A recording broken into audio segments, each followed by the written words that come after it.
Coming up this morning on Daybreak, a big concern surrounding medical marijuana is the transport from growth sites to dispensaries. We spoke with one transporter who tells us what the state is requiring him to do.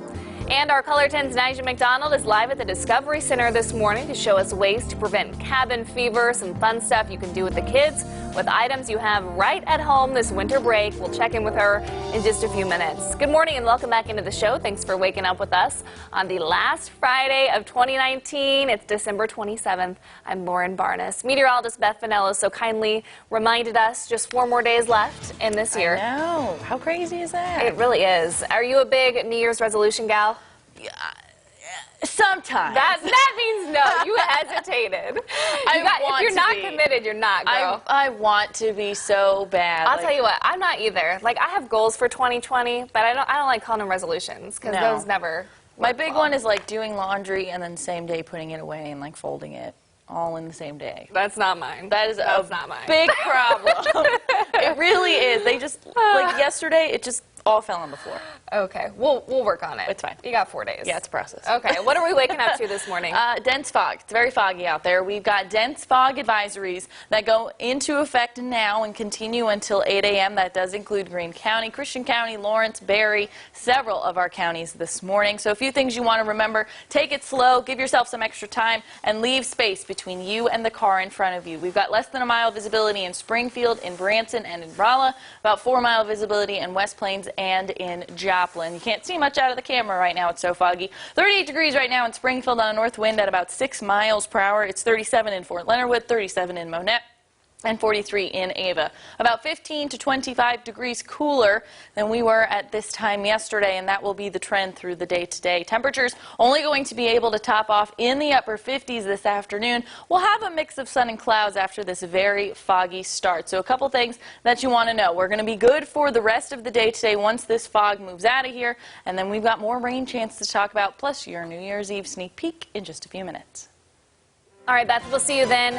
Following up on a story we told you about during our show yesterday, a man accused of shooting a person in the head has officially been charged. The Pulaski County Sheriff says Sven Stacy was taken into custody yesterday. Deputies say Stacy entered a home in Richland Wednesday night and fired a weapon. Witnesses took the gun away from Stacy, who's now facing assault and resisting arrest charges. The victim is still in the hospital in stable but serious condition.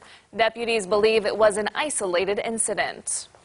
Moving on to your medical coverage now, the state of Missouri continues to award business licenses for the medical marijuana industry over the next few weeks. We found out earlier in the week that the licenses for transporting cannabis from facility to facility have been awarded, and CEO of CST Transportation's Kevin Ellison says their main responsibility is making sure medical cannabis does not end up in the wrong hands. To get approved by the state, they had to put quite a bit of money into the application and equipment. After about $20,000 of upgrades, those trucks are complete with cameras, secured containers, and a reinforced police quality bumper. He says there's a level of danger still, though, that comes with the job, but believes they're equipped to handle it. It's illegal. It's a Class C felony to have a firearm in the vehicle where the cannabis is being transported, which means that the person that's inside has to be unarmed. So we'll have to have a vehicle, another vehicle that is traveling with them, that is basically their guard watching them. But outside of that, I've been in the security industry for a number of years, and so it's part of it. The state will also issue more licenses for manufacturing, dispensaries, and seed-to-sale tracking over the next few weeks. We have some information on that. We also learned yesterday what businesses will be cultivating or growing the marijuana that will eventually be sold. So of the 60 cultivation licenses, a high number of them are in the Kansas City and St. Louis areas, with the rest scattered all around the state. Here in southwest Missouri, only 5 were approved, the closest ones to Springfield being in Cassville, Sunrise Beach, Joplin, Humansville, and Waynesville. Interesting to note that all 12 cultivation applications in Springfield were denied. The state has a tentative schedule that they plan to release for those who will be getting licenses for the 3 remaining types. So we'll know the infused products manufacturers on January 10th, dispensaries on January 24th, and seed-to-sale tracking on January 31st. In some more local news, Greene County Collector Leah Betts is reminding everyone to pay your taxes before the end of the month. Personal property and real estate taxes are due by December 31st. That's next Tuesday. So if you have not received your statement, you can call the courthouse. We recommend to do so as soon as possible. You will have to pay late fees if you're late, and those cannot be waived. New for you this morning, keeping your kids entertained over winter break can be pretty tough. That's why our Nija McDonald is live at the Discovery Center with some tips to help.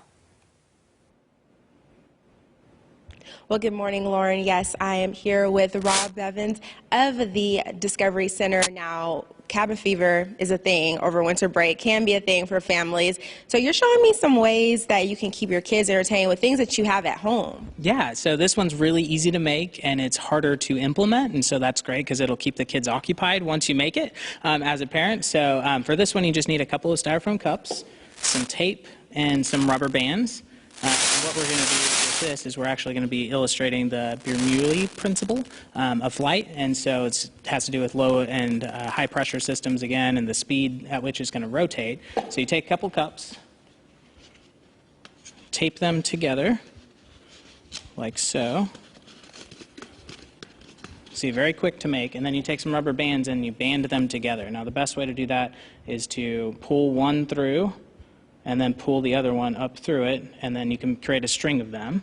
And then once you have your rubber bands in a string, you're going to want to get a good tight fit around it with the rubber bands. And we're going to make this thing fly, or attempt to anyway. Don't always work the way you want them to, but it should float for a little bit. There you go. It actually worked pretty well. So, really easy to do. I've been doing this all morning, so you got to watch me do it several times. It doesn't always work, and so your kids will probably be playing with it several times. Of course, if they have cabin fever and they want to come to the Discovery Center, we have lots of things like this that they can do here as well. Well, as Rob mentioned, we are showing you guys ways to keep those kids entertained all morning long. But for now, reporting here at the Discovery Center, Nija McDonald, Ozarks First. That was actually kind of cool. I think I'll try that when I go home today. Right now, it is a foggy start out there. Temperatures are in the 30s. We have this dense fog advisory that goes until 8 a.m. Don't go anywhere. Right after the break, we'll talk about some rain chances that we have. Plus, I've got your New Year's Eve forecast right after the break.